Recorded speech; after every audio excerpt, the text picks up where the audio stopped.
Same time though, like I think this is kind of a balance that Green Bay's trying to figure out because he had a little stretch early last season where there were some interceptions and some risk taking, and God, you don't want to neuter all of that from his game. Like you want Jordan Love pushing the ball down the field, taking those shots.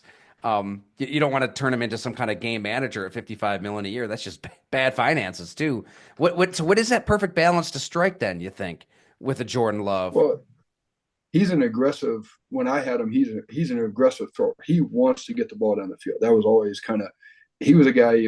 It's easier to say whoa than to go. Is how I always talk about the quarterbacks. It it drives me when I'm calling stuff or I'm giving them plays and they're finding the check downs. I'm like, okay, I like completions. I'm in trouble for a completion. You never are, but you got guys running on the field. You have opportunities. We need to take these opportunities, and we're going to have to do it. And he's an aggressive thrower that way. And I think, and I know early in the year last year he had some, and you could tell. I see, and you see how mad he is after the fact. But and I think that's a fine line of figuring out. Okay, I can or can't make that throw. Is this too much? When can I? And if you try to do too much, you're going to get in a hole. But if you're not doing enough, you give yourself no chance. So that's a balance, I think. And with him, I mean, he's got a lot of years ahead of him, a lot of football ahead of him. So this is just he's still early in his really pro career. It's just he had that time where he wasn't playing, and then once he started playing, he kind of Yeah. popped pretty quick, and everybody kind of, oh, here you go, you got another. I mean, you follow Favre, you follow Aaron Rodgers. I mean, it's kind of just Green Bay's been spoiled for a while with having good quarterbacks. I mean, I remember when I was a kid when Green Bay was terrible at football, and One and magic man in there briefly, right? I know you're a big Don yeah, Bukowski guy. I had him on my fantasy team when I was in, That's right. and he had an unbelievable year, and he had Sterling Sharp and all that. So it was that, but no, there was some tough time, but no, it's that fine line of okay, am I reckless or am I being aggressive? And you want him to kind of right beyond that line in that way. You want him to be pushing that Yeah. all the time, and then it's easier to say, hey, let's pull it back. Hey, let's be smart with the football, make good decisions. Not, hey, I got to push you more toward the edge so we can get some of those explosive plays because football is about explosive plays.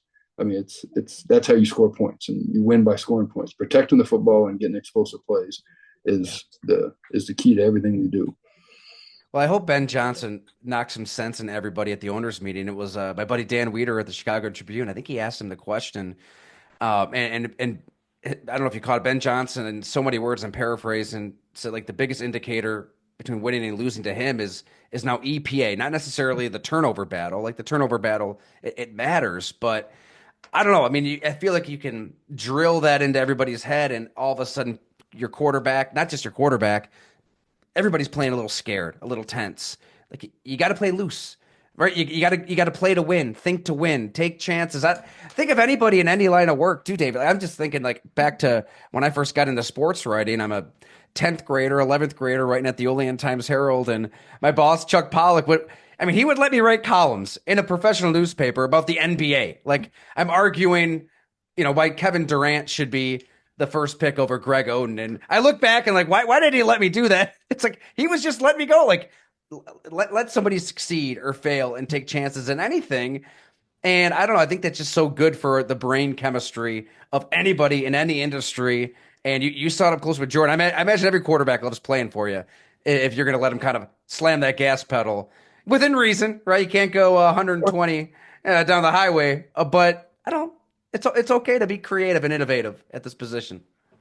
Oh yeah, and that's what in practice you want them to kind of stretch themselves and everything. And what we do, and this is just kind of a standard. I've always been like we're big on like we talk about turnover margin, and the ones we feel we can control a lot more are like fumbles. So like we're on everybody's tail about how you carry the football, how you protect the football, and those types of things.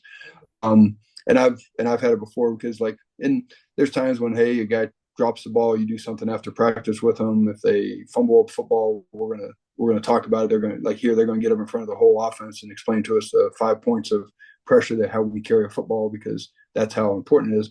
But we don't like interceptions. We don't really make a big deal about it because I'm like I don't want the guys ever scared of throwing an interception because if you throw the football, they're going to happen.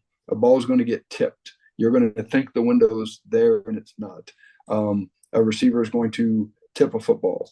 Um, Something things happen throwing the football. I mean, it's not the old Woody Hayes theory of you throw the ball, three things happen and two are bad type thing. Well, no, it's those things. But so I've never like punished a guy for interceptions, but there's definitely guys. And what I always talk about, and this has been a thing I've had this discussion a lot with quarterback people and kind of how you evaluate quarterbacks.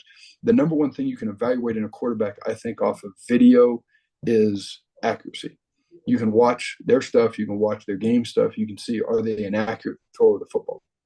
And that's the number one thing I think in being a successful quarterback is you have to be accurate in that way, is being accurate. Now, the number one reason why guys play, and this is because I've had arguments with people and they're like, well, they got to be accurate. And I'm like, yep, they got to be accurate. That we evaluate that in recruiting or in drafting. But I go, you don't know the other part. I go, the guys who play can make decisions after the snap. And I go, and it sounds simple, but I go, not every guy can. Not every guy who plays quarterback can, after the snap of the ball, make a decision on, hey, it's covered, it's not covered. I can make the throw, I can't make the throw, the situation. And that's where the guys that separate. The guys that can make decisions after the snap are the guys who play, and they can play at a higher level.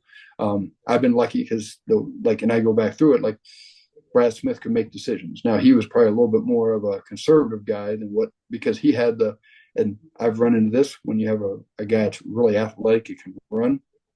They always have kind of that get out of jail free card. They've used their whole life of they don't have to make the super throw because, well, I can scramble, I can run and make a play. Right. As opposed to like when you get to a Chase Daniel where he's got to make it with his arm. Blaine Gabbert, he's got to make it with his arm. So those guys were both able to really make decisions on when guys were open or not open in that way. And it's funny, I've had quarterbacks before. You go back and the guy runs. This is an odd trait, and most coaches understand this.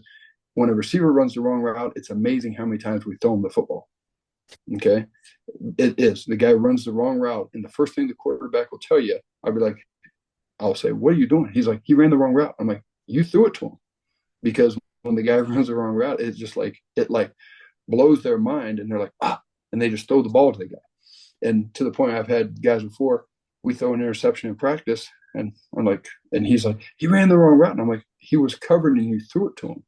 Yeah, but he ran the wrong route. I'm like, you have 51% of the vote. Don't throw him the ball.